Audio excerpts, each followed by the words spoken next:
안녕하십니까. 전국의 신수험생 여러분, 수리영역 이휘태입니다. 자, 이번 시간은 우리가 3월 교육청 모의고사 애프터 특강에서 지금 우리가 교육청 모의고사를 3월 14일에 봤기 때문에 지금 대략적인 시간이 약 일주일 정도 흘렀어. 그쵸? 근데 제가 여러분들한테 혹시 모르는 학생들이 있을까봐 간단하게 먼저 말씀을 드리자면 왜 애프터 특강이냐면 제가 3월 교육청 모의고사 보기 5일 전 제가 여러분들에게 뭘 진행했었냐면 비포 특강이라 그래서 3월 교육청 모의고사 비포 특강 라이브로 진행을 했었어요. 그래서 그때 제가 여러분들에게 알려드렸던 내용들이 뭐냐면 남은 5일 동안 우리가 계산 능력을 키우면 충분히 우리는 이번 3월 교육청에서는 3등급에 도달할 수 있다라고 이야기해서 계산 능력에 대한 중요성과 우리가 반드시 짧은 시간 공부해서 맞출 수 있는 문항들에 대한 설명들을 좀 드렸었죠. 그래서 일단 실제로 3월 교육청 모의고사 끝났을 때 정말 많은 학생들이 진짜로 근접한 등급을 내가 받았다. 점수가 많이 올랐다라는 학생도 있었는데 제가 그때도 이야기를 했었지만 일단은 제가 3월 교육청 모의고사 전에 여러분들에게 진행했던 라이브 특강은 말 그대로 그냥 매직이었어. 그쵸? 그러니까 마술인 거지. 그러니까 실제로 여러분들의 실력으로서 정말 내 등급이 그렇게 향상된 것이 아니라 내 점수를 그렇게 받은 것이 아니라 일단 임시적인 방편으로 우리가 공부를 해서 점수가 반짝 오른 거예요. 그래서 일단 이번 애프터 특강에서는 일단 첫 번째 그러면 이번 3월 교육청 모의고사가 사실 3등급 컷이 수리 나영 같은 경우는 좀 높았어. 그러니까 예년에 비해서 굉장히 높았죠. 그래서 일단 EBS 등급 기준으로 했을 때 약간 45점 정도의 점수가 나왔는데 일단 저는 어떻게 생각하냐면 학생들의 실력이 올라갔다고 생각 안 해. 단지 이번 3월 교육청 모의고사가 물론 여러분들은 굉장히 짜증나는 시험이겠지만 사실 우리가 예년에 나왔던 모의고사들에 비해서 계산에 대한 양이 좀 많았죠. 그 말은 계산 능력을 요구하는 문제들을 많이 물어봤다는 얘기지. 그러니까 여러분이 5일 동안 계산 능력을 열심히 공부한 학생들은 당연히 많은 문제를 맞출 수 있었을 것이고 그리고 여러분들이 어느 정도 짜증나는 문항들도 있었기 때문에 우리가 시험의 전체적인 점수가 좋지는 않았지만 3등급 쪽으로 학생이 몰린 거지. 또는 저는 어떻게도 생각을 하냐면 이휘태의 그 비포 라이브 특강을 듣고서 좀 많은 학생들의 점수가 정말 다 올라서 이것이 결국 등급컷까지 갔구나 라는 생각을 사실 했어요. 그래서 일단 우리가 이번 3월 교육청 모의고사도 충분히 제가 알려드린 내용만으로 충분히 우리가 수리 나영 같은 경우는 3등급의 점수를 받을 수 있다라는 근거를 제시해 드린 후에 역시 우리의 관심은 뭐냐면 그럼 지금부터 6월 평가원까지 그럼 나는 무엇을 어떻게 공부를 해야 되느냐 분명히 여러분들이 공부를 할 거야. 그쵸? 그래서 그 내용에 대해서 짧게 특강을 우리가 미니식으로 진행을 하고 마무리 지겠습니다. 그래서 일단 이번 3월 교육청 우리가 등급 컷을 잠깐 보면 자 일단 우리는 수리 나영이니까 가영에 대한 내용을 잠깐 접어도 되겠지? 그래서 수리 나영 같은 경우는 일단 3등급 컷이 원점수 45점이었어. 그러니까 수리 영역 점수가 45점만 넘었으면 충분히 몇 등급을 받을 수 있었다? 3등급을 받을 수 있었다 이거고 이번 3월 교육청 모의고사에서는 계산 능력과 빈칸 추론 문제와 실생활 응용 문제로 충분히 우리는 3등급에 도달할 수 있다는 거지. 근데 좀 미끄러져도 여러분들 보세요. 3등급과 4등급에 대한 이 등급 격차가 굉장히 크지? 4등급은 30점만 넘으면 우리는 몇 등급이야? 4등급이기 때문에 여러분들이 봐봐. 일단은 등급만 보라는 거야. 그러니까 내가 과거에 공부를 전혀 안 하다가 정말 여러분들이 비포 특강 듣고서 딱 5일 공부했을 때 만약 이 정도 점수를 맞을 수 있다면 우리는 남은 기간 열심히 공부하면 충분히 수능에서 1등급이 가능하다라는 거야. 근데 제가 여러분들에게 약간의 마술을 부려놓은 거기 때문에 일단 여러분들이 성공한 학생들도 있겠지만 성공하지 못한 학생들도 있다는 것이고 중요한 것은 정말 불모지 같은 내 머릿속에서 정말 백지 같은 내 머릿속에서 이 정도의 점수대가 나왔다는 게 사실은 대단한 기적인 거지. 그래서 그럼 어떻게 우리는 45점의 점수를 받을 수 있었느냐? 그럼 내가 만약에 45점을 못 받았다면 여러분들 어떤 실수를 해서 45점을 못 받았는지에 대해서 제가 이제 낱낱이 좀 분석을 해드리면 일단 최초에 우리가 3월 교육청 수리 나영의 문제들을 보면서 이야기 한번 해봅시다. 자, 시험이 시작됐어요. 그럼 당연히 우리는 1번 문제를 만나게 될 거야. 그럼 이 1번 문제는 공부를 약간만 한 학생이라면 누구나 풀 수 있어야 돼, 없어야 돼? 일단 언뜻 보기에도 문제가 쉬워 보이잖아요. 그러니까 이런 문제는 절대로 틀리면 안 되는 거야. 근데 1번만 그런가? 절대 그렇지 않다는 거죠. 나와 있는 2번 문제도 마찬가지고 나와 있는 3번 문제도 역시 마찬가지로 정말 기본만 알면 풀 수 있는 문제고 지금 우리가 사실 1번 같은 경우는 조금 암산을 하더라도 계산을 해야 되지만 이 3번과 같은 문항은요. 그냥 이거 전개하면 4의 n승 나오고 얘는 4 곱하기 4의 n승이니까 최종 그거는 4다. 이건 뭐 암산이라고 볼 것도 없이 그냥 답이 문제 내에 찍혀있는 그런 형태야. 그래서 일단 우리는 2점짜리 문항을 내가 차곡차곡 3개를 맞으면 일단 몇 점의 점수를 획득할 수 있냐면 우리는 6점의 점수를 획득할 수 있는 거야. 그래서 지금 이게 뭐냐면 여러분들의 등급 현황인 거야. 그리고 나의 점수 현황인 거야. 그래서 일단 시험이 딱 시작하자마자 우리는 5분 이내에 몇 점을 확보할 수 있는 거야. 6점이라는 점수를 확보할 수 있는 거예요. 그러면 그 다음에 이제 3점대 문제를 넘어가면서 제 판단은 그래요. 사실 우리가 여기 있는 이 4번 문제는 무조건 풀 수 있어야지. 왜냐면 지금 우리가 뭐 굳이 이야기하자면 역행렬의 기본적 성질을 이용한 문제이다. 강계산 문제이다 라고 말할 수 있어. 근데 얘는 이거야. 행렬 A가 이렇게 나와 있을 때 이 문제의 풀이는 이래요. 2분의 1 A의 역행렬을 구하시오. 그럼 만약에 내가 역행렬에 대한 성질을 좀 안다. 그러면 실수는 역수가 되는 거니까 얘는 2분의 1의 역수는 얼마? 2가 될 것이고. 그럼 A 역행렬을 구하면 되는 건데 A 역행렬은 다시 AD-BC를 출발하잖아.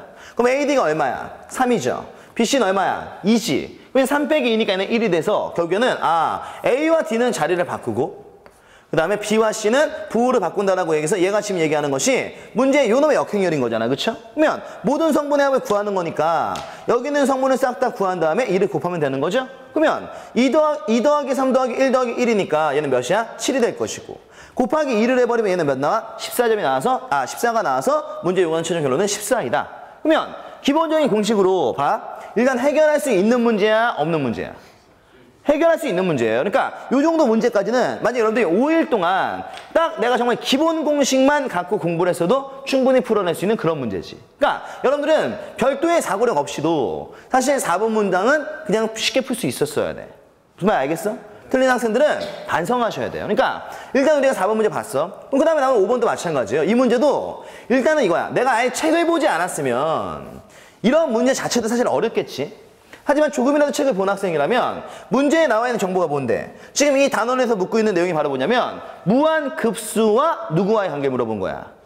무한수열의 극한의 수렴 관계를 물어본 거죠. 그래서 무한급수가 수렴을 하면 일반항에 대한 극한은 어디로 간다? 0으로 간다. 그러면 우리는 지금 시그마 n은 1부터 무한대까지 a의 n이 3으로 수렴한 거잖아.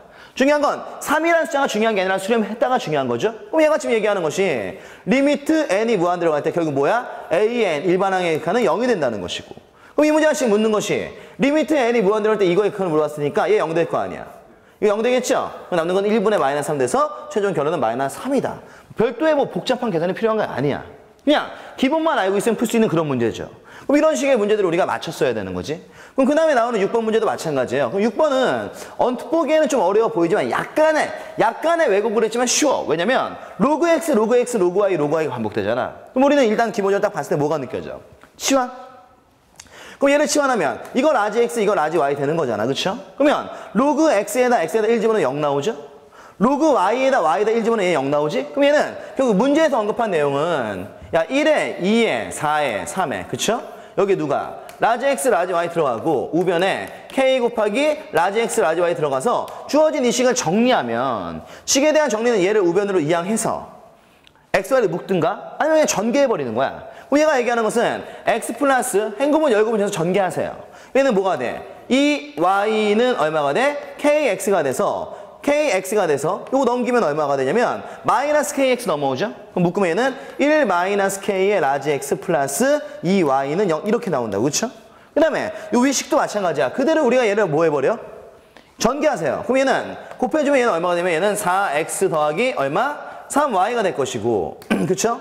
얘는 우변이 얼마가 되면 k의 y가 되는 거잖아. 그치? 그럼 넘기면 이번에 y랑 정리가 되니까 두 번째 식은 얼마냐면 4x에 플러스 얼마야? 3-k 얘는 뭐가 돼? y는 0 나와서 주어진 이 식을 우리가 다시 행렬로 바꿔내는 거지. 그쵸? 바꿔내면 준식 뭐가 돼? 1-k에 여기 2가 들어갈 것이고 개수를 빼는 거니까 여기 얘는 4에 얘는 3-k가 돼서 문제는 요 놈의 얼마? 라지 x와 라지 y가 00되는 연립방정식을 이야기한 건데 일단 PQ꼴과 00꼴의 기본이지. 그쵸? 그래서 얘네가 00 이외에 근을 갖는 거니까 여기는 요 놈의 AD-BC가 얼마 나와야 돼? 0 나와야 된다. 그러면 간단한 우리가 2차 방정식에 대한 내용으로서 문제를 마무리 질 수 있는 그런 형태인 거야. 그러니까 중요한 것은 로그가 나왔다고 해서 연립식이 나왔다고 해서 어려운 문제가 아닌 거야. 그러니까 지금 우리가 이 정도의 내용을 뭐 응용이라고 말할 수 있나?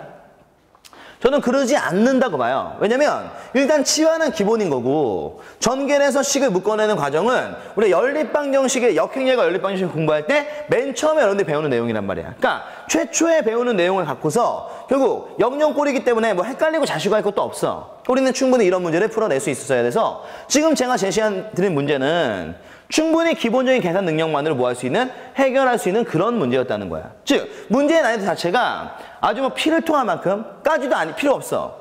우리가 좀 생각해야 되는 그런 문제조차도 아닌 내용들이 일단은 전면에 싹 포진이 됐다는 얘기죠. 그래서 우리가 공부를 아예 하지 않았다면 약간의 내용을 여러분들 공부하고 기본적인 공식을 암기해서 걔를 대입하는 수준만 됐어도 우리는 이런 형태의 문제를 뭐 할 수 있었어? 맞출 수 있었다는 거예요. 그러니까 겉보기에 어려워 보인다고 해서 어려운 문제가 아니라고 제가 분명히 여러분들한테 시험 전에 이야기를 했어.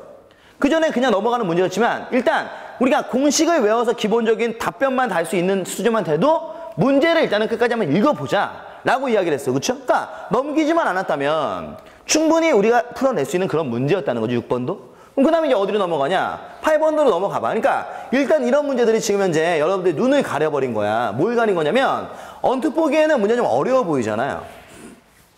그래 안 그래? 하지만 우리 분명히 수열 배울 때 수열을 맨 처음에 여러분들이 배운 게 등차등비 수열이야. 그래서 일반항을 배우고 그 다음 우리가 배우는 게 뭐야? 중항식이죠. 그럼 여기서 얘가 얘기한 게 이거야. 1과 로그가 있어도 로그 얘가 등차 수열을 이룬대요. 그럼 제가 여러분들한테 늘 강조했던 게 뭐였냐면 일단 세 개의 수가 등차를 이룬다는 표현이 나오면 정의를 쓰든 중항을 쓰든 둘 중에 하나로 접근을 해라. 그럼 여기는 이 문제는 일단 정의야 중항이야. 중항이죠. 왜? 정의를 쓴다면 누군가 더해져야 되기 때문에 이 식이 더 복잡해져. 하지만 중항을 쓰면 가운데에 있는 항의 몇 배는? 2배는 양 옆에 곱과 똑같은 거니까 결국 문제는 2배의 뭐가 돼? 로그의 2의 x승 플러스 1 얘가 양옆의 합이니까 일단 1이란 놈과 누구를 더하라는 얘기야. 그래 1이란 놈과 우리는 로그의 얼마? 2의 4의 x승 이걸 더하라는 얘기잖아. 그쵸? 근데 좌변도 로그 우변도 로그니까 식을 한번 정리해보자. 그럼 당연히 우리는 주어진 이 2는 어떻게 될까? 위로 올라갈 거예요. 이렇게. 그렇지. 근데 여기 있던 이 2는 뭐가 돼? 둘을 합칠 수 있으니까 로그 2의 2잖아 얘가. 로그에서 우리가 배운 내용 중에 A의 A가 되면 1이 되는 거니까 1은 A의 A가 되는 거잖아. 근데 우리가 1에 맞추고 싶으니까 얘는 2의 2가 되는 거죠? 단순 계산이야. 그럼 2의 2로 묶어서 로그의 기본 성질 이용해서 우리가 우변을 정리하면 얘는 로그의 2의 얼마가 돼? 2배의 4의 x승 이거 나온단 말이야. 그러면 여기는 로그 2 똑같으니까 얘하고 얘를 비교하면 되는 거 아니야. 그럼 우리가 좌변을 전개하면 완전 제곱식이니까 2의 x승의 제곱 얼마?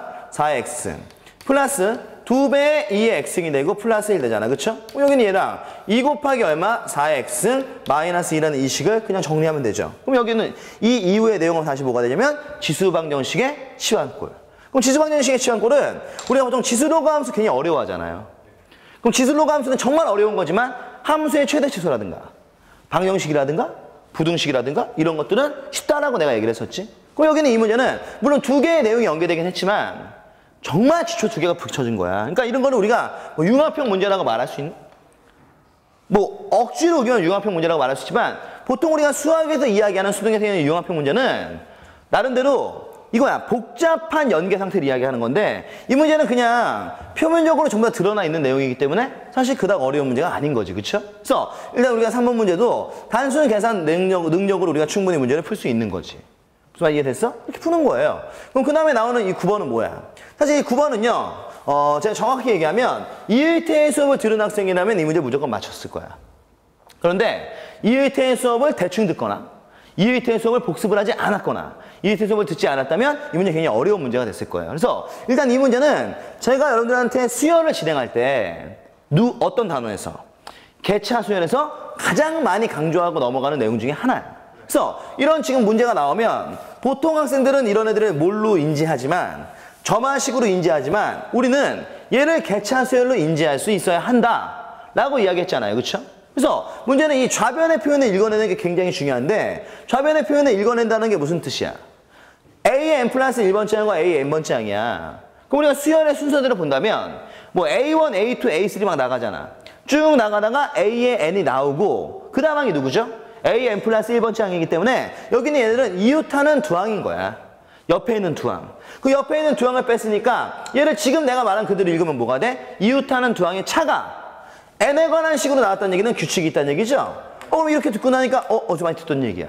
이웃하는 두 항의 차가 또 다른 규칙을 이루는 수열. 무슨 수열? 개차 수열. 그럼 이때 개차 수열에서 가장 중요한 것은 bn인데 이 n에 관한 식이 결국 bn이니까 문제 내에서 언급하는 a의 n은 a1 플러스 시그마 k는 1부터 어디까지? n-까지 bk 넣는 거죠? 그래서 bk가 누구야? 2에 K-5승 플러스 K 요거 나와서 이게 지금 일반항이란 말이야. 그쵸? 그러면 분명히 우리는 선생님 초항은 어떡하죠? 초항 안 구해도 돼. 그러니까 이 문제는 A 10번째 항에서 7번째 항을 빼달라는 얘기지. 왜냐면 A 10번째 항이 뭐야? 변변에 n자리에 10을 집어넣는 거죠. 그럼 A 7번째 항은 누구겠어? 변변에 n자리에 7을 집어넣는 거지. 그러면 A 10번째 항에도 A1은 있어요. A 7번째 항에도 A1은 있지? 그럼 두 개를 빼면 A1이 어떻게 돼? 지워지니까 우리는 그냥 내가 알고 있는 내용에서만 계산해주면 돼. 그리고 제가 시그마 안에서의 등비수열의 합의 계산 중요하다 중요하지 않다? 중요하다. 그래서 요 놈만 계산해주면 이거야. 우리는 제가 여러분들 시그마 설명할 때 그 이전에 내가 등차 등비수열 설명할 때 여러분들에게 굉장히 강조하는 내용 중에 하나가 바로 뭐냐면 구조였어. 그래서 수열의 구조를 보고 이 수열이 어떤 수열인지를 판단할 수 있어야 된다. 그 다음에 판단을 했다면 반드시 뭐야? 등차 수열 같은 경우는 초항 공차를, 등비 수열 같은 경우는 초항 공비를 빼내야 된다. 그러면 모든 수열의 초항이 n에 1을 집어넣는 거니까 여기는 이 수열 얘는 냅두고 이 수열의 초항은 k에다 1을 집어넣는 거죠. 거기는 2의 몇 승? 마이너스 4승이 초항인 거야. 그 다음 공비는 무조건 k 밑에 있는 게 공비니까 k 밑에 얼마 있어? 2 있죠. 여기는 얘는 뭐냐면 2가 공비인 거야. 그럼 초항 알고 공비 알잖아. 항수는 몇 개? n-1개? 게임 끝났죠. 단순 계산의 문제인 거야. 그러니까 기존에 여러분들이 공부를 제대로 하지 못했거나 열심히 하지 않은 학생들은 이런 걸 다 놓치는 거야. 또는 복습을 제대로 하지 않은 학생들도 이런 걸 다 놓치는 거야. 근데 제가 여러분들 참 안타까운 건 뭐냐면 이런 거지. 우리가 수학을 배워. 예를 들어 A를 배웠어. B를 배웠어. C를 배웠지. 근데 여러분들이 복습을 정확히 못하니까 수업 시간에 들을 때는 이해가 돼. 근데 내가 올바른 복습을 못하니까 시간이 지나면 잊어버리는 거야. 또는 배운 내용을 제대로 문제에 못하는 거야? 적용을 못하는 거죠. 그래서 그것 때문에 제가 올해 여러분들에게 제공하는 게 뭐냐면 사고의 틀인데 제가 봤을 때는 사고의 틀에 대한 상담을 받은 학생들 같은 경우는 사고의 틀을 이렇게 활용하면 되는구나 라고 해서 사고의 틀을 잘 활용해서 개념들을 잘 쌓고 있어. 그런데 그렇지 못한 학생들은 사고의 틀을 제대로 활용하지 못해요. 그러다 보니까 강의를 들어도 잘 모르는 학생들이 있고 애시당초의 사고의 틀이 지금 현재 뭔지 모르고 있는 학생들도 있고. 그래서 일단 사고의 틀이라는 건 이런 거잖아. 보통 많은 학생들이 사고의 틀은 좀 너무 유형을 정형화시키는 거 아니냐 라고 이야기하는 학생들도 있고 사고의 틀 자체가 암기를 강요하는 거 아니냐 라고 이야기하는 학생들도 있지만 저는 입장이 좀 다른 게 사고의 틀을 제대로 못 본 학생들이 그런 얘기를 하는 거야. 왜냐면 지금 여러분들 개종수책을 만약에 갖고 있는 학생들이 있다면 개종수책을 한번 펴봐. 거기에 사고의 틀이라는 게 나오죠. 근데 그 사고의 틀은 어떤 문제의 풀이 과정을 써놓은 게 아니에요. 단순하게 얘기하면 일단 우리가 행렬을 처음 딱 피잖아? 그럼 제일 먼저 뭐가 나오냐면 행렬의 정의에 관련된 문제의 사고의 틀이 나와. 근데 사실 많은 학생들이 행렬의 정의를 사실 어렵게 생각해? 어렵지 않게 생각해? 어렵지 않게 생각해요. 그러면 행렬의 정의 문제 푸는데 무슨 사고력이 필요합니까? 라고 얘기할 수도 있지만 실수를 많이 한다는 거야. 너무나 우리가 쉽고 간단하게 넘겼기 때문에 실수를 많이 해. 그러면 나는 내 입장에서 어떻게 해줘야 돼? 그 실수를 줄여줘야죠. 그럼 실수를 줄이기 위해서 가장 좋은 도구가 바로 뭡니까? 정의를 이해하기 위해서 가장 좋은 도구가 바로 뭐냐면 행렬의 꼴을 만드는 거야. 그러면 그 사고의 틀 안에 뭐라고 써있냐면 일단 정의를 묻는 문제가 나오면 꼴을 만들어라. 그 다음에 꼴을 보면서 각각의 항들을 구해라. 이렇게 얘기했어. 그러면 그게 어떤 특정 유형을 암기하는 게 아니라는 거야. 정의 문제를 풀 때 네가 가장 조심해야 되는 내용을 제가 써놓은 거예요. 그럼 그걸 보면서 우리는 복습을 하는 거야. 그리고 그 내용 자체를 문제에 뭐 할 수 있어야 돼? 적용을 시킬 수 있어야 돼. 그래서 올해 제가 EBS 강의 지금 진행하고 있는데 EBS 강의도 역시 사고의 틀을 넣었어 안 넣었어? 넣었어요. 근데 거기에는 사고의 틀의 적용 과정까지 집어넣어줬어. 그러니까 문제는 그런 내용들은 단순한 공식을 제시하는 게 아니라 그 단원에 그 내용을 학습하는 데 있어서 적어도 그만큼의 내용은 네 머릿속에 있어야 문제를 풀 때 문제가 풀린다는 거야. 근데 우리가 그런 거 한번 쭉쭉쭉 읽고 넘어가고 생각 안 하니까 내 의도는 뭐였냐면 걔를 읽으면서 이 단원에서의 중요한 핵심 포인트는 이거였구나 라는 것들을 생각하라는 건데 우리가 그걸 안 하다 보니까 사고의 틀이 무용지물이 되는 사람들도 있다고. 그래서 제가 확신할 건데 지금 우리 개종수나 EBS 교재에 들어가 있는 이 사고의 틀을 여러분들이 잘만 활용할 수만 있으면 분명히 우리는 개념 강의 하나로서 어느 정도의 기초적 사고력이 딱 쌓여. 그럼 그 사고력을 갖고서 문제에 적용을 시켜줘야 돼. 그러니까 단순하게 이의태가 풀어준 문제를 풀어보고 그 문제를 다시 풀어보고 복습을 끝내는 게 아니라 그에 유사한 문제들을 다시 풀어봐야 된다고. 그래서 제가 여러분들한테 복습 프린트 또는 복습 교재를 제공해 주는 거예요. 그러니까 여기저기 찾아다닐 필요 없다는 거지. 카페에 들어가면 다 있잖아. 그런 것들 모아서 다운받아서 보고 연습하라는 거야. 어차피 문제풀이라는 것은 암기하는 것도 문제가 되지만 그 문제를 푸는 연습이 돼야 감각이라는 게 생기는 거거든. 그러니까 하루아침에 감각이 세워지지 않죠. 그러니까 추론 문제 같은 거 제가 5일 전에 딱 알려줬다고 해서 추론 문제 나왔을 때 그거를 100% 맞춘다 이런 보장은 없었던 거야. 빈칸 추론 문제를 제가 5일 전에 알려드린다고 해서 빈칸 추론 문제를 100% 맞춘다 이런 보장은 없었던 거지. 단 그걸 그때 배웠으니까 시험 전에 연습을 했다면 꾸준히 여러분들이 남은 기간 더 연습을 해서 내 거를 만들면 분명히 수능장에서 나는 3점, 좋게는 4점의 점수를 획득할 수 있었다는 거지. 그래서 일단은 자 이런 문제들 같은 경우도 마찬가지야. 제가 알려드린 사고의 틀만 잘 공부했어도 충분히 맞출 수 있는 문제가 9번 문제였죠. 이런 식의 내용들. 그러면 여기는 지금 이 10번 문제 아주 입이 찢어져라 강조했던 거야. 바로 뭡니까? 지수의 이항. 그럼 역시 지수의 이항에 대한 단순 계산 문제였고 그 다음에 여기는 22번. 자 그래서 10번까지가 사실은 객관식에서 우리가 맞출 수 있는 3점이 다예요. 많은 문항이 아닌 것처럼 보이지만 그래도 이 정도가 맞췄어도 여러분이 충분하다는 거지. 그리고 사실 이거 이외에 더 맞힐 수 있는 문제들이 있었거든 사실은. 있었어 씨발. 근데 문제는 뭐냐면 조금이라도 응용된 건 제가 다 빼버렸어요 지금. 그래서 일단은 우리가 객관식 문제에서 여기까지는 다 맞춰줘야 돼. 그 다음에 이제 어디로 훅 넘어가서 22번으로 간 거야. 그러니까 중간에 어려웠던 문제들은 눈을 감고 보지 마세요. 이 정도의 문제만 보면 돼. 그 다음에 우리 22번 딱 넘어가면 이제 주관식의 시작이잖아. 그럼 주관식의 시작은 뭐야? 어떤 문제들이야? 저는 살포시 지뢰 밟고 맞춰주세요. 이런 문제들이잖아. 그럼 이런 건 지뢰 밟고 맞춰줘야 돼서 갑자기 PPT가 좀 작아졌는데 뭐 보일 거나 믿어요? 갑시다. 자, 등차수열 AN에서 A1이 4고 A2 더하기 A3이 17일 때 A의 4를 구하래. 이게 뭐니 이거 지금? 우리 지금 답을 내달라고 막 애가 울고 있잖아. 답을 내줘야지. 그럼 이럴 때 우리가 뭐야? 일반항만 막 쓰지 말고 정의를 쓰라 했어. 두 번째 항이니까 초항인 얼마에? 4에 공차인 D를 한 번 더한 거죠. 자, 세 번째 항이니까 초항인 얼마에? 4에 공차를 두 번 더 더한 거지. 그러면 우리의 계산이 어떻게 된다? 훨씬 더 단조로워져요. 그러면 8이니까 넘기면 좌변은 얼마가 돼? 3D. 우변은 9. 얘랑 지우면 D는 얼마가 돼? 3. 공차 3이죠? 초항 4지? 일반항 구할 수 있죠? 네 번째 항도 구할 수 있지. 끝. 어려워? 안 어렵죠. 그러니까 이 정도의 문항들은 맞췄어야 되는 거야. 그 다음에 23번. 이건 또 뭐니? 선생님 저 완전 제곱식 할 줄 알아요. 근데 왜 틀렸어 이 새끼야? 완전 쉬운 거 알면 되잖아. 그러니까 이런 유형의 문제는 우리가 뭐 지수법칙의 활용? 아니에요. 내가 공부한 지수법칙을 보고 너네 지금 여기는 A의 현재 문제로는 2분의 1승과 A와의 관계를 알고 있니? 이거 물어본 거거든. 그럼 우리는 A의 마이너스 2분의 1승과 A와의 관계를 알고 있니? 이걸 물어본 거거든. 그럼 얘와의 관계가 뭔데? 이걸 제곱하면 이거 나오는 거야. 그 다음 얘와의 관계가 뭔데? 이걸 제곱하면 이게 나오는 거죠. 그러니까 문제에 대한 기본적 판단은 요 놈의 제곱이 이거고 요 놈의 제곱이 이건데 문제는 지금 A의 2분의 1승 플러스 A의 마이너스 2분의 1승이 10이다라는 정보를 준 상태에서 제곱의 합을 구해달라 이거잖아. 그럼 이건 곱셈공식 변형식이 아니라 그냥 완전 제곱식을 하라는 거야. 그럼 주어진 좌변의 완전 제곱식은 뭐가 됩니까? A의 2분의 1승 플러스 A의 마이너스 2분의 1승의 제곱은 우변도 해야 되게 얘는 100 나오잖아. 그럼 앞에 걸 제곱하면 얼마야? A 플러스 2배의 2AB니까 얘랑 곱하면 얼마냐? 서로 역수죠. 제가 또 역시 지수에서 역수 중요하다 그랬어. 로그에서도 역수 중요하다 그랬죠? 그래서 지수에서의 역수는 지수의 부호가 다른 게 역수다. 로그에서의 역수는 밑과 진수의 위치가 바뀌어 있는 게 역수다. 그래서 이런 게 역수란 걸 알면 역수니까 곱하면 1인 거야. 아니면 지수끼리 더할 수 있으니까 A 0승 되죠? 1이지. 플러스 요놈의 제곱이면 A의 마이너스 1승은 100. 살짝 넘겨. 세게 넘기지 말고 살짝만 넘겨줘. 살짝 넘기면 좌변은 내가 원하는 A의 A 이거 나온 거고 우변은 살짝 넘겼더니 얼마가 나와? 98이 나와. 답은 얼마? 98. 3점. 내 점수. 이렇게 돼야지.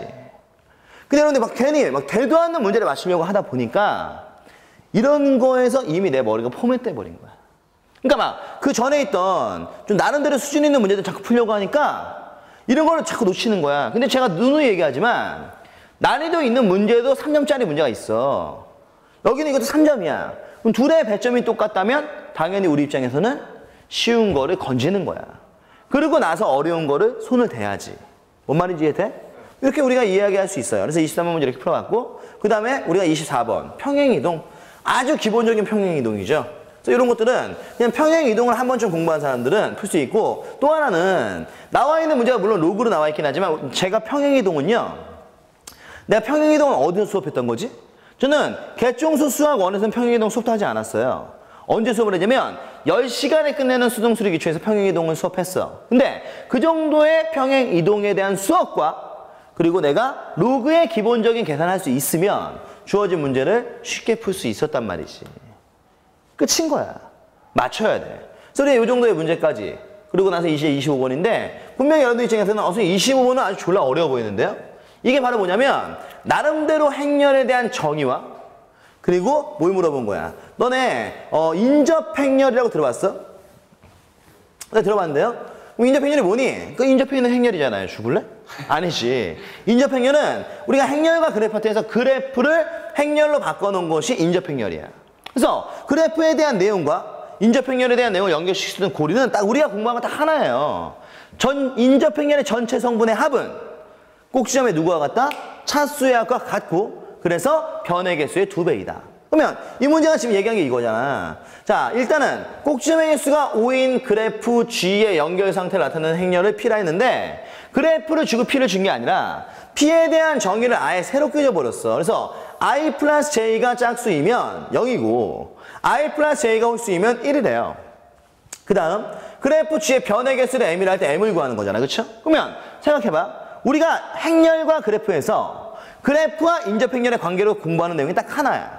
행렬의 성분의 합이 누구라고? 차수의 합이고 차수의 합이기 때문에 변의 개수의 2배다. 그러면 이 문제는 행렬을 제시한 상태에서 변의 개수를 물어봤어. 그럼 뭐 하란 얘기야? 행렬을 구해서 성분을 더해라 이거지.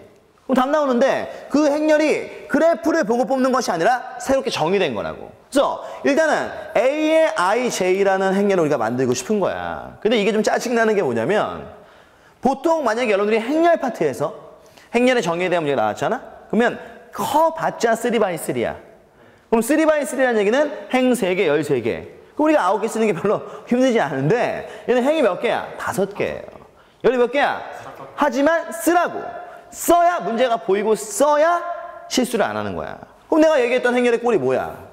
A의 1행 1열, A의 1행 2열, A의 1행 3열, A의 1행 4열, A의 1행 5열. 이렇게 말이 안 나와, 씨발? 이거잖아. 그 다음에 1행 끝. 2행으로 넘어가면 A의 2행 1열, A의 2행 2열, A의 2행 3열, A의 2행 4열. 힘들어요. 이렇게 되는 거지. 그 다음에 얘는 쭉 내려가서 어디까지 가는 거냐면 A의 5행 1열. 실수하지 않을 수 있어. 나 자신 있거든. 그럼 A의 5행 몇 열이야? 2열. 그래서 얘는 어디까지? A의 5행 5열까지 가서 문제는 이렇게 쓰라고. 그 다음에 성분을 찾는 거예요. 근데 문제는 A의 IJ를 뭐라 그랬어? I와 J를 더했을 때 더한 결과 짝수이면 0이고 홀수이면 1이라며. 그럼 우리는 IJ가 뭔데? 이 둘을 더하란 얘기야. 그래서 이걸 어떻게 더하죠? 11인데? 죽을래? 행이 1이고 열이 1이라는 얘기잖아. 그쵸? 얘는 지금 1이니까 둘을 더하면 얼마야? 2. 그럼 생뚱맞게 씨발. 이러면 입장 곤란해지는 거야. 그냥 IJ를 더한 게 2잖아. 그럼 2라는 게 중요한 거야? 2가 짝수라는 게 중요한 거야? 그렇죠. 그러면 짝수니까 윗줄을 봐야 돼? 아랫줄을 봐야 돼? 그렇죠. 그럼 윗줄 보면 이게 얼마라는 얘기야? 0. 그 다음에 2를 더하면 얘는 얼마가 돼? 홀수니까 얘는 3이지. 얘는 1이 되는 거죠. 그럼 1, 3을 더하면 얘는 4니까 짝수가 됐죠? 그럼 얘는 또 0이 될 것이고. 그럼 얘는 또 홀수가 됐지? 1이 되고. 얘는 또 짝수가 됐죠? 얘는 0이 되는 거야. 1행 끝. 그 다음에 2행으로 넘어가면 자 이번에 2일이니까 얘는 얼마야? 1이지. 홀수니까. 2는 짝수니까 얘는 0 되지. 또 홀수니까 얘는 1 되지. 당연한 게 뭐냐면 어차피 2는 고정이잖아. 그럼 뒤쪽에 있는 수가 하나씩 커지니까 당연히 이 모든 행들은 홀과 짝을 반복하겠지. 그럼 얘는 어떻게 되냐? 홀과 짝을 반복한다는 얘기는 0과 1을 반복한다는 얘기야. 그래서 이런 패턴을 딱 봤으면 그 다음에 얘는 0일일 거 아니셔. 그럼 A에 지금 현재 그 다음에 3행 1열이 나오겠지. 그럼 3행 1열은 뭔데? 3, 1이가 짝수니까 얘는 0 될 거 아니야. 그럼 얘는 1이지, 0이지, 1이지, 0이지, 끝. 이렇게 되는 거야. 그 다음에는 1이지, 0이지, 1이지, 0이지, 1이지 이렇게 되는 거야. 그 다음에는 두 개 더하면 얘는 6이니까 짝수죠? 얘는 0이지, 1이지, 0이지, 1이지, 이렇게 되는 거잖아. 그럼 행렬 찾는 거잖아. 게임 끝났어. 근데 변의 개수를 물었으니까 역시 기본 공식이에요. 우리가 모든 행렬의 성분의 합이 차수의 합과 똑같으니까 일단 성분의 합을 구하면 첫 번째는 0, 1, 0, 1, 0이니까 다 더하면 얘는 2 나와요. 그치? 그 다음 얘도 0, 1, 1, 0, 1, 0, 1이니까 얘는 뭐가 나오냐면 얘는 3 나와. 그 다음에 얼마 나와? 또 2 나오고 얼마 나와? 또 3 나오고 그 다음에 또 얼마 나와? 2 나오지. 그럼 얘는 2, 6 3, 3, 6 얼마? 12가 돼서 차수의 합이 10이라는 거야. 근데 우리 차수의 합은 누구랑 똑같아? 변의 개수의 2배. 변의 개수가 m이잖아. 그럼 변의 개수가 m이라는 것은 변의 개수는 너네 엄마란 얘기야?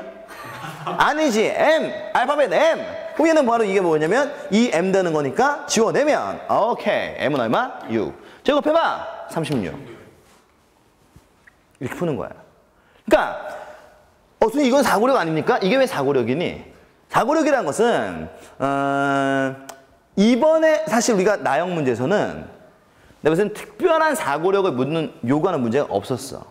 그냥 얼추 한 21번 정도 문제? 그게 바로 어떤 사고력을 물어본 거냐면 항수에 2의 n승을 집어넣기 때문에 축차 대입하다가 죽어. 그러니까 2의 n승을 물었으니까 2의 n승만 항만 빼내는 거야. 그 정도의 우리가 추론에 대한 사고력? 제외하고는 기껏 많아야 그냥 그런 문제를 최대한 많이 뽑아야 5문제가 안 됐다고. 나머지는 대부분 다 계산 문제였기 때문에 이렇게 우리가 맞춰내야 되는 거야, 이런 것들은. 공부를 하면요, 충분히 맞출 수 있는 거고, 기존에 우리가 수능 기출에서도 이와 유사한 문항들은 자주 출제가 됐었기 때문에, 자주 해봤자 작년이죠? 작년에 출제가 됐었기 때문에 이런 형태의 문제를 맞출 수 있었어야 돼. 그러니까 여러분들 이 정도의 점수를 우리가 딱 받았어. 오케이, 맞았다 그러면 여러분들이 받을 수 있는 점수가 30점. 즉, 3점짜리 10문항은 그냥 맞출 수 있어야 된다는 얘기야. 이해됐어? 그 다음에 문제인데, 그러면 선생님, 그러면 단순 계산으로 4점짜리 문제도 맞출 수 있습니까? 그렇죠. 요번 우리가 수리 나형 같은 경우는 단순 계산으로 4점짜리 문항도 충분히 맞출 수 있어요. 이번에 가장 대표적인 문항이에요. 그래서 제가 웬만하면 4점짜리는 쉬운 문제이어도 뽑지 않았는데 여기는 이 28번 좀 지나치게 쉬워요. 이게 지금 28번이 뭔데? 또 뭐냐고 물어보면 또 우리는 또 뭐 극한의 성질을 이거 아니지. 조건식이 걸려있는 극한 문제야. 그러면 이때 우리가 여기서 얻어낼 수 있는 결론이 야, A의 n이 지금 뭐래? 무한대래. 그럼 AN이 무한대면 문제는 n이 무한대로 할 때 여기는 요 놈이 3이래. 그럼 우리가 여기서 얻어낼 수 있는 결론은 뭐냐면 부정형 극한의 기본이잖아요. 야, 얘가 무한대지. 그럼 이것도 뭐 돼야 돼? 무한대 대하 수렴할 수 있으니까 AN이 무한대라는 말은 리미트. 자, n이 무한대로 할 때 B의 n도 무한대라는 말과 똑같은 거예요. 그 다음에 이렇게 조건식이 걸려있으면 내가 어떻게 하랬어? 그냥 이 밑줄 그은 부분을 똑같이 보면 돼. 그럼 이 문제는 그럼 결국 2an-5bn이 얼마일 때? 3일 때. 물론 문제의 정확한 풀이는 양변을 bn으로 나눠서 꼴을 만드는 거였지만 조건식이 걸려있는 경우에는 이렇게 문제 풀어도 상관없다 그랬잖아 내가. 그럼 얘를 1로 넘겨서 양변을 2로 나누면 a의 n이 의미하는 것은 2분의 1에 얼마? 얘는 5 곱하기 bn 더하기 3 나오지. 물론 계산이 좀 복잡하긴 해요. 그럼 이 AN은 어디다? 저기다 후려 넣으라고. 그럼 문제에서 물어본 극한이 리미트. 자, n이 무한대로 갈 때 문제에서 물어본 극한은 누구였어? A의 n 플러스 B의 n 분의 얘는 2 곱하기 A의 n 플러스 3Bn 이걸 물어봤잖아. 그쵸? 그러면 여기 있는 요 AN 자리에다 누굴 집어넣자고? 여기는 얘는 그대로 집어넣으라고요. 그럼 집어넣을 수 있어 없어? 있어야지. 이거 못 집어넣으면 큰일 나지. 그럼 집어넣으면 얘가 이야기한 건 일단 리미트. 자, n이 무한대로 갈 때 잘 따라오세요. 자, AN은 이거 그대로 들어간 거지.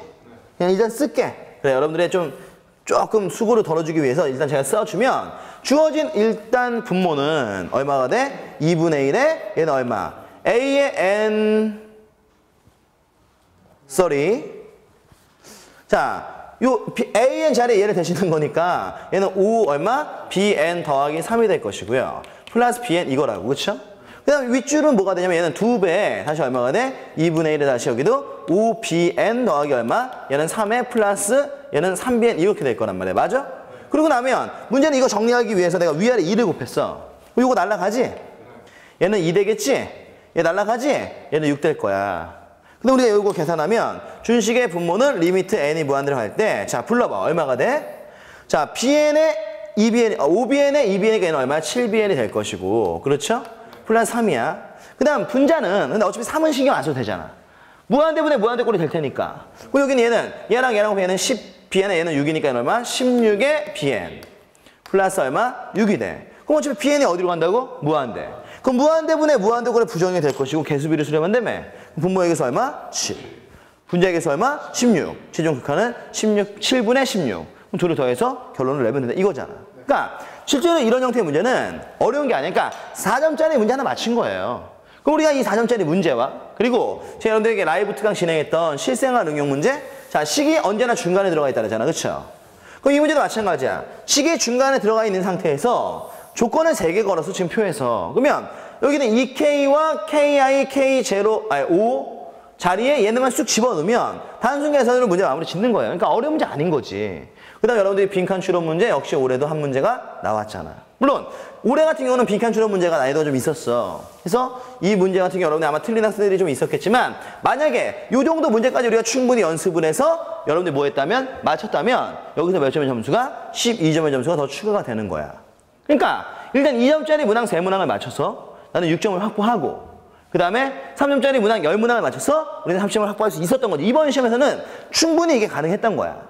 그 다음에 4점짜리 문제 중에 우리가 만약에 3문제를 맞출 수 있었다면 여러분들은 48점의 점수를 획득할 수 있었어야 되는 거지. 그러니까 제가 여기서 얘기한 건 미니멈이에요. 방금 전에도 이야기했지만 쉬운 4점짜리도 있었고 제가 10문항 제시한 거 이외에도 축차 대입을 이용한 점화식 문제라든가 뭐 이런 것들은 간단하게 우리가 해결할 수 있고 우리가 답을 낼 수 있는 그런 형태의 배점 문제였던 거야. 그러니까 미니멈의 점수가 48점 정도가 나올 수 있었다는 거예요. 근데 아까 EBS 추천으로 나왔던 컷이 얼마였어? 45점이었죠? 그러니까 여러분들이 요래 일단 이 전략을 여러분들이 잘만 공부했다면 48점 수령의 몇 등급? 3등급의 등급을 찍을 수 있었던 거고 만약에 혹시라도 내가 선생님 좀 뒤쪽에 나와 있는 빈칸 추론 문제랑 실생활 응용 문제를 맞추지 못했어요.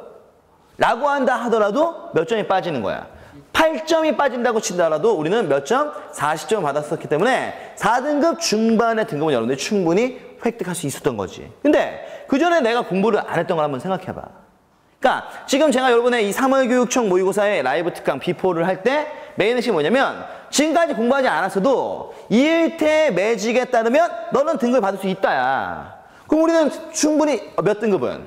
4등급은 받을 수 있었던 거죠. 그러니까 생각해봐. 지금까지 제가 그때 라이브 때도 이야기를 했지만 우리는 보통 수령이 4등급 그러면 수리 나영에서 나 스스로는 스포자라고 생각 안 해.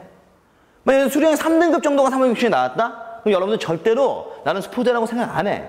그게 여러분들의 등급을 좀먹는 거야. 그리고 더군다나 중요한 건 뭐냐면 지금 이게 여러분들의 실력으로 받은 점수는 절대 아니잖아. 이건 매직이잖아.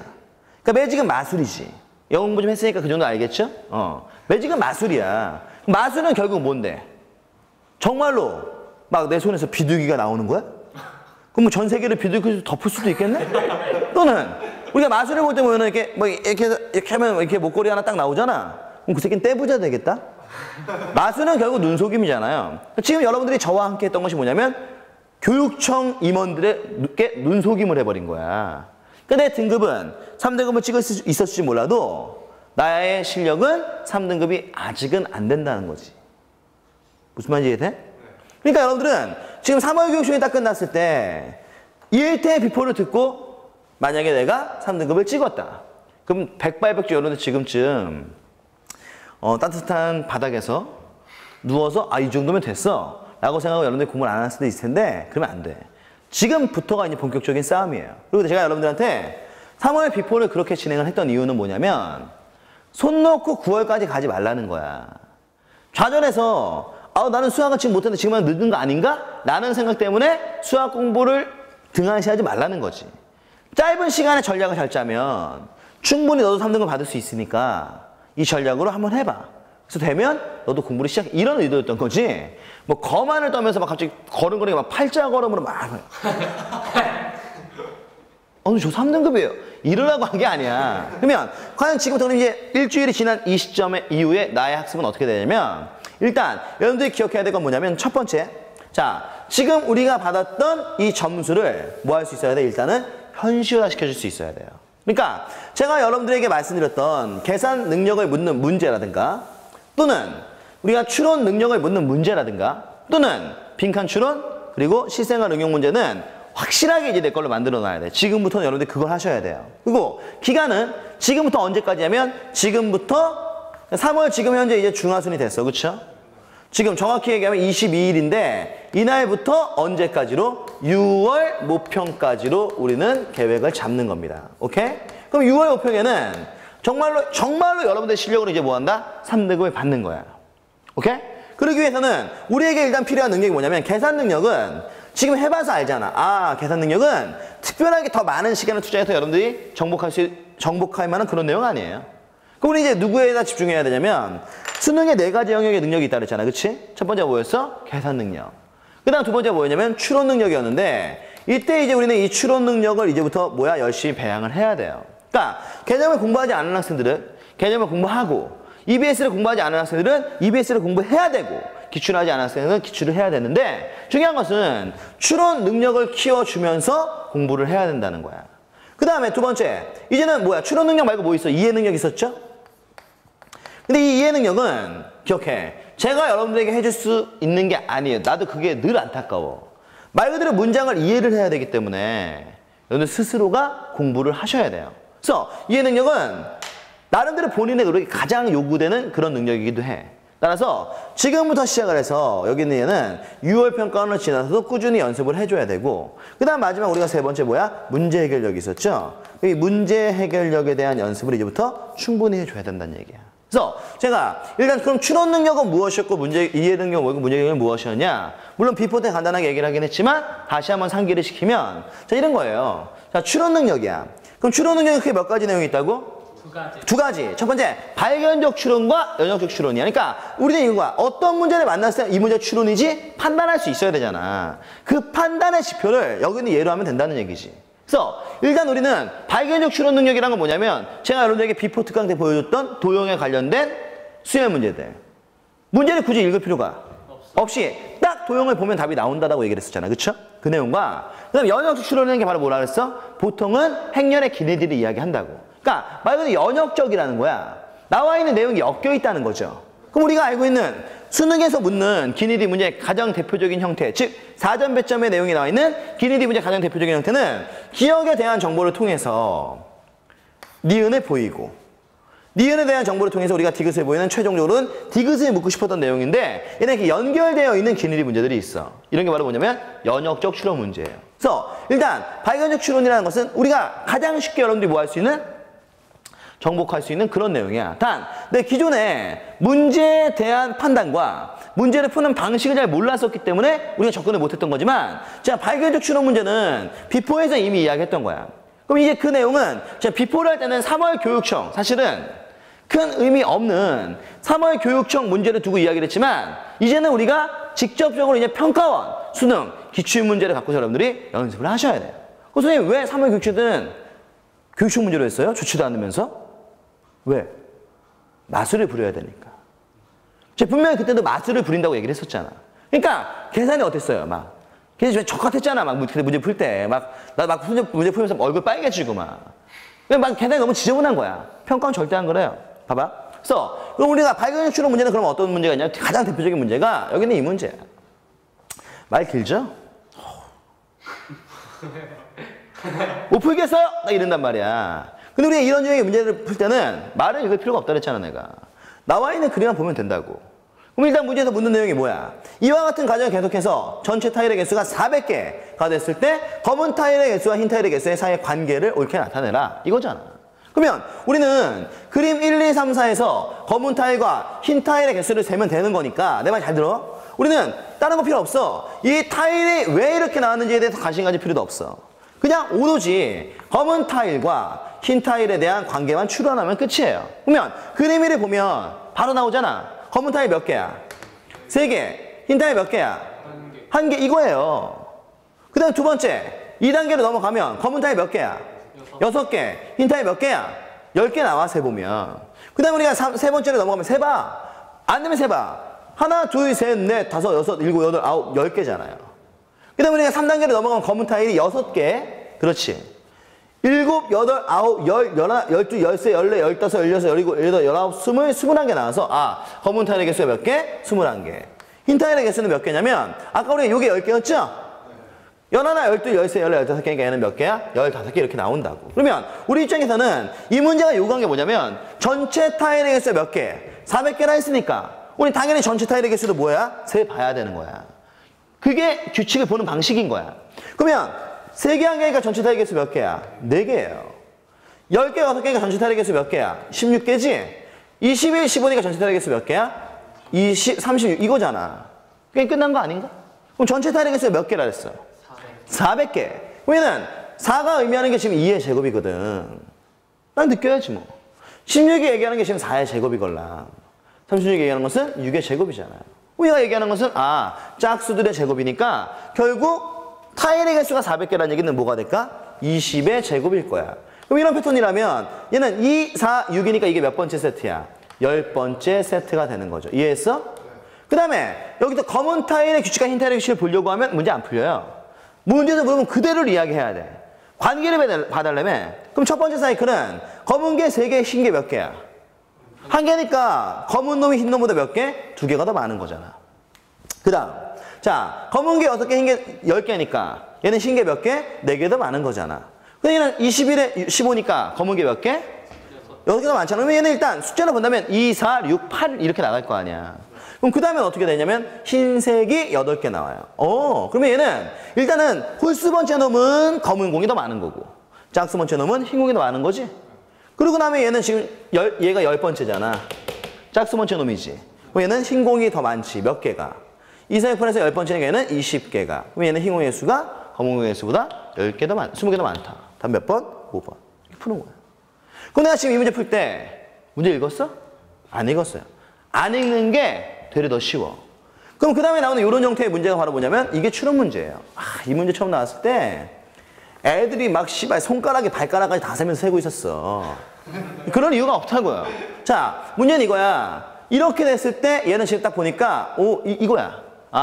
첫 번째에는 1, 두 번째에는 11, 세 번째는 000, 1111, 0060, 00 이렇게 나갔지. 근데 문제는 1행부터 그럼 32행까지 나열된 원안에 써있는 모든 수의 합을 구하래요. 그럼 생각해봐. 야, 원안에 쓰여있는 숫자가 지금 딱 보니까 전체 줄이 0 아니면 1인 거야.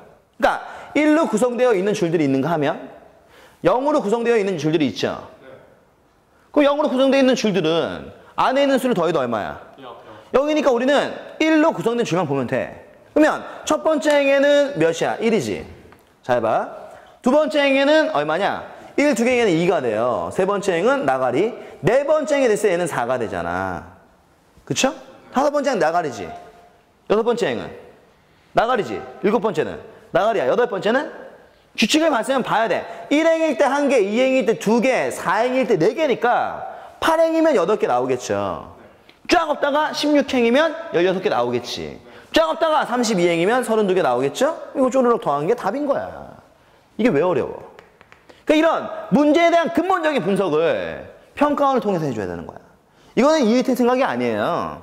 평가원 지도지침서에 분명히 그렇게 써 있어. 수능에는 이와 같은 문제를 이렇게 내겠다. 그럼 저는 그거 보고서 문제를 분석한 것 뿐입니다. 내 말 알겠어?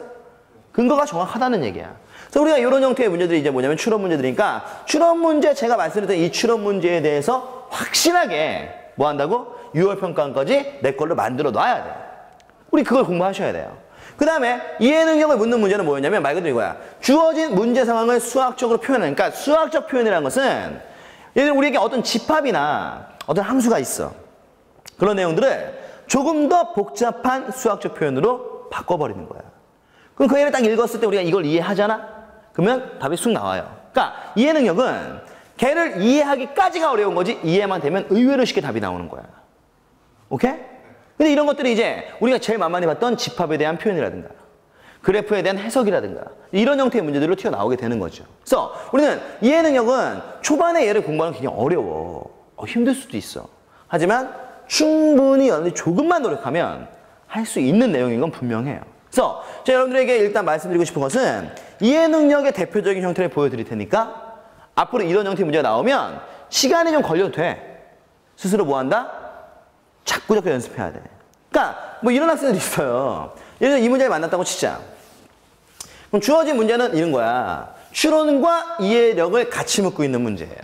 그래서 일단 여기는 이 집합을 그리고 문제에서 언급하는 누구를 이 FN이라는 놈을 정확히 이해했으면 답을 내는 거고 정확히 이해하지 못했으면 답을 못 내는 거야. 그래서 일단 문제 읽으면 이래. 이 이상의 자연수에 대해서 이 집합을 줬어. 그럼 집합이 지금 조건제 집합이죠. 근데 이런 조건제 집합 문제 딱 나오면 제일 먼저 어떻게 하라고? 발을 기점으로 해서 앞쪽에 나와 있는 이게 원소야. 그리고 뒤쪽이 조건이죠.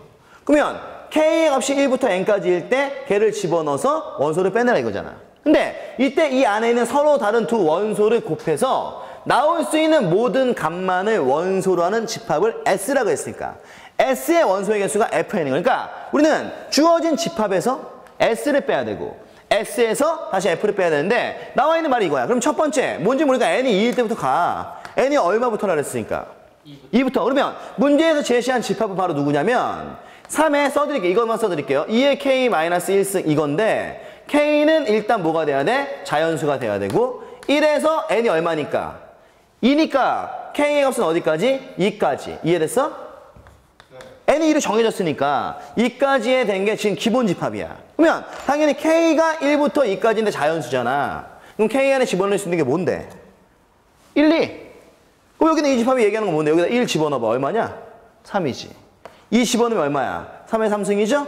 그 문제는 이게 지금 현재 기본 집합인데 이 집합에 서로 다른 두 개의 원소를 곱해서 나올 수 있는 값만을 빼내라 이거야. 그럼 얘는 지금 원소 몇 개야? 2개. 서로 다른 원소를 곱하는 건 누구 하나밖에 없어. 3의 4승. 그럼 이 집합의 원소의 개수가 누군데? F의 2가 되는 거 아니야? 그럼 이게 1이라는 거잖아 지금. 이해했어? 그러니까 요걸 이해하는 게 장난이라고 장난 아니라고. 장난 아니에요. 그럼 우리가 이제 n에다 얼마를 집어넣어? 그러면 n에 3을 넣어봐. 그럼 n에 3을 넣으면 동일한 집합인데 여기가 3까지 가겠죠? 그럼 이 안에 1을 집어넣으면 얼마야? 3. 2를 집어넣으면 3의 3승, 3을 집어넣으면 3의 5승이나 맞습니까? 근데 우리는 서로는 두 개의 원소를 뽑아서 곱하는 거니까 이들을 곱하면 3의 4승이 되지. 이들을 곱하면 얘는 3의 6승이 되지.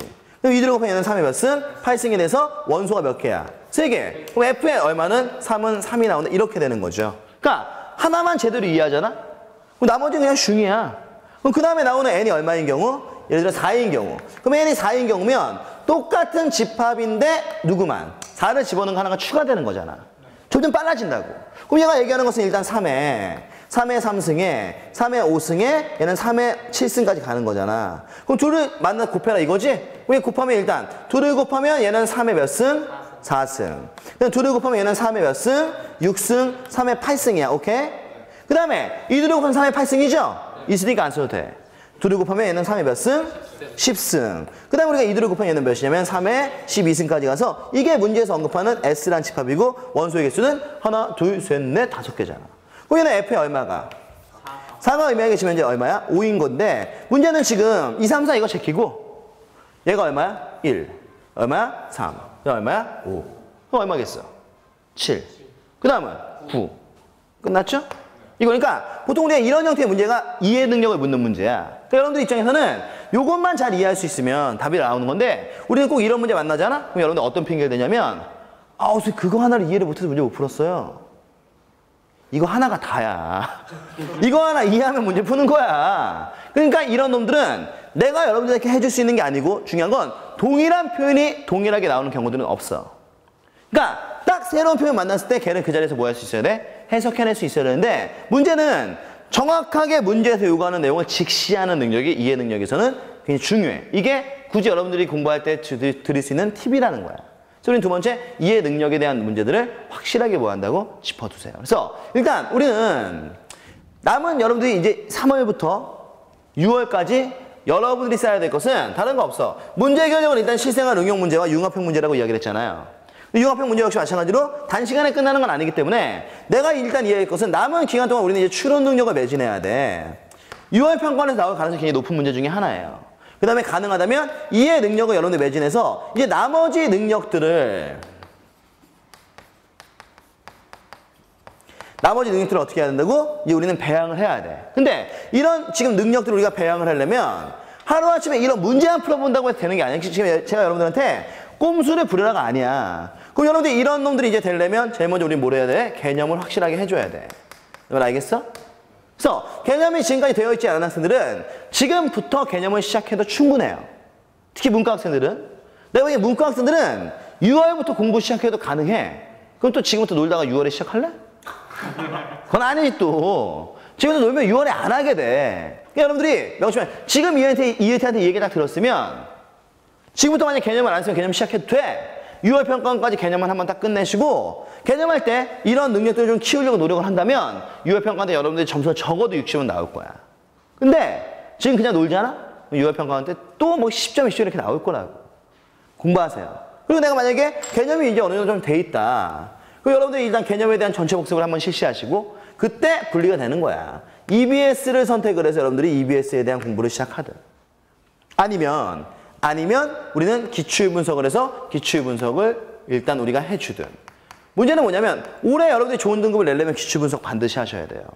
작년에 EBS에서 70% 연계된 건 분명해.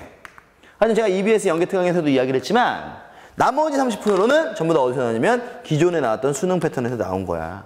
근데 문제는 이 안에 대부분의 문제가 4점짜리 문제였다는 거지. 킬러 포인트의 문제도 이 안에 들어가 있었다는 거지. EBS만으로 절대로 수능 1등급을 잡을 수가 없어요. 반드시 우리가 기출 분석을 통해서 수능에 대한 정확한 마인드를 가져야 돼. 근데 이런 내용들을 뭐 할 수 있어? 병행해도 상관없다는 겁니다. 그래서 일단 남은 기간 우리는 추론 능력과 이해 능력과 문제 해결력에 대한 능력을 배양하면서 꾸준히 공부를 하시는데 이게 메인이 아니라 얘네를 하면서 이걸 신경 쓰라는 얘기야. 내 말 알겠어? 그래서 제가 지금 문제의 대략적인 형태들을 말씀드렸고 보여드렸으니까 이제 우리는 문제 정도는 판단을 할 수 있을 거야. 아, 이 문제가 이거구나. 이 문제 이거구나. 그럼 꼭 여러분들 머릿속에 추론 능력이란 말이 없어도 돼. 그냥 문제를 판단해서 풀려고 노력만 하면 돼. 그래서 제가 여러분들에게 지금 마지막으로 이제 드리고 싶은 말은 뭐냐면 6월 전에 제가 또 6월 비포를 여러분들에게 멋지게 다시 한번 또 라이브 특강으로 진행을 할 거야. 근데 6월 비포에 아직 주제는 정해지지 않았고 제가 봤을 때는 정말 3월 비포만큼 파격적인 내용을 갖고 나갈 건데 여러분들이 지금부터 만약에 공부를 한다면 제가 그때 파격적인 무언가를 들었을 때 걔를 보고 우리는 6월 때 극대화의 점수를 받을 수 있을 거야. 근데 일단 매직은 3월이 끝이라는 걸 기억하셔야 돼요. 6월부터는 이제 나의 실력을 어느 정도 배양을 시켜놔야 되고 제가 지금 이 3월 비포 라이브 애프터 특강을 진행한 이유는 딱 하나예요. 바로 뭐냐면 여러분들에게 뭘 각인시켜주기 위해서 내가 이걸 한 걸까? 뭐 그거에 대해서 한번 생각해 봤어? 그럼 무엇을 각인시키기 위해서 내가 이 말을 한 것 같아? 이 강의를 한 것 같아? 바로 전략이라는 거야. 즉 우리 지금 시간이 3월이에요. 제가 아까도 얘기했지만 6월까지 가도 충분히 승산이 있다 그랬지. 6월부터 해도. 그러면 우리가 6월부터 11월까지는 시간이 많이 남은 거야? 그럼 지금 3월부터 11월까지는 시간이 많이 남은 거야? 많이 안 남았어. 그렇기 때문에 여러분들은 남은 기간 최고의 효율을 거둬서 수령해서 딱 1등급을 받으려면 그만큼의 뭐가 필요하다고? 전략이라는 게 중요하다고. 그러니까 여러분 열심히 공부하는 것도 기출 분석을 하는 것도 EBS라는 것도 사실 다 중요해. 하지만 가장 중요한 게 바로 뭐냐면 전략이라는 거야. 전략을 짤 수 있어야 극대 효과를 거둘 수 있고 극대 효과를 거둘 수 있어야 짧은 시간 공부를 해도 내가 좋은 점수를 받을 수 있다. 이걸 말해드리고 싶었던 거예요. 그럼 내가 그 전략에 대한 대단한 전략가라는 거지. 이제 여러분들에게 딱 올림안에 3등급 만들어 드린 거야. 그래서 그만큼 전략이 중요한 거니까 여러분들 봐. 그런 전략을 잘 짜줄 수 있는 공부를 해야 되는 거야. 스스로 전략을 짜든 그 전략이 만약에 스스로가 안 된다면 누구에게 전략을 의뢰하든 저는 그런 전략을 짤 수 있다는 것을 보여드린 거고 그 전략이 그만큼 중요하다는 것을 말씀드린 거예요. 그래서 무턱대고 공부하지 말고 마구잡이로 공부하지 말고 열심히 공부하되 정확한 전략과 플랜을 갖고서 공부를 하시라는 얘기입니다. 알겠죠? 그래서 저는 늘 무슨 생각을 하냐면 내 지금 수업을 듣고 있는 나의 학생들이 뭐 지금의 점수는 처음에 나를 만났을 때 뭐 4점, 8점, 와, 정말 상상을 초월해. 10점, 20점 이 정도의 점수를 받고 나에게 오지만 그들이 1년 이혜태와 함께 열심히 공부해서 수능장에 수리 영역의 1등급이 찍히는 모습을 보는 상상을 늘 해. 여러분들 한번 상상해 보세요. 지금까지 수리 영역에서 너네 성적표에 1등급이란 1이라는 숫자가 찍힌 적 있어? 그치. 있어요. 근데 잘 보니까 7이었던 거잖아. 이거 말고 정말로 내 수능 성적표에 언어뿅 수리할 때 여기 1이 찍히는 그 광경만 여러분 상상 한번 해보세요. 생각만 해도 행복하지 않나?